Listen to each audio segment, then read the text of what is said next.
நம்ம வாழ்க்கையில் சில சமயம் நமக்கு தெரியாமல் கடவுள் நம்முடன் இருக்கிறார். அதை உணர சில அடையாளங்கள் இருக்கும். முதல் அடையாளம், நீங்கள் எவ்வளவு பெரிய பிரச்சனையில் இருந்தாலும் கடைசியில் அது தானாகவே சரியாகிவிடும். நீங்கள் முயற்சி செய்தாலும் செய்யாவிட்டாலும் ஒரு தெரியாத சக்தி உங்களை காப்பாற்றும். இது கடவுள் உங்களை பாதுகாக்கிறார் என்பதற்கான அடையாளம். இரண்டாவது அடையாளம், உங்களுக்கு உள்ளே எப்போதும் ஒரு நல்ல மனசாட்சி இருக்கும். தவறான விஷயத்தை செய்ய போகும்போது உள்ளே ஒரு குரல், இது தவறு என்று சொல்வது போல இருக்கும். அது உங்கள் மனசாட்சி மட்டுமில்லை, கடவுள் உங்களை சரியான பாதைக்கு நடத்துகிறார் என்பதற்கான அறிகுறி. மூன்றாவது அடையாளம், நீங்கள் அடிக்கடி கடவுளை நினைக்கத் தோன்றும்.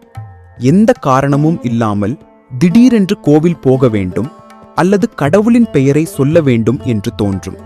அது கடவுள் உங்களை தனது பாதைக்கு அழைக்கிறார் என்பதற்கான அடையாளம். அதனால் இந்த மூன்று அடையாளங்கள் உங்கள் வாழ்க்கையில் இருந்தால் நிச்சயமாக கடவுள் உங்களுடன் இருக்கிறார். நம்பிக்கையுடன் கடவுளை நினைத்துக் கொண்டே இருங்கள். உங்கள் வாழ்க்கையில் நல்ல மாற்றங்கள் கண்டிப்பாக வரும்.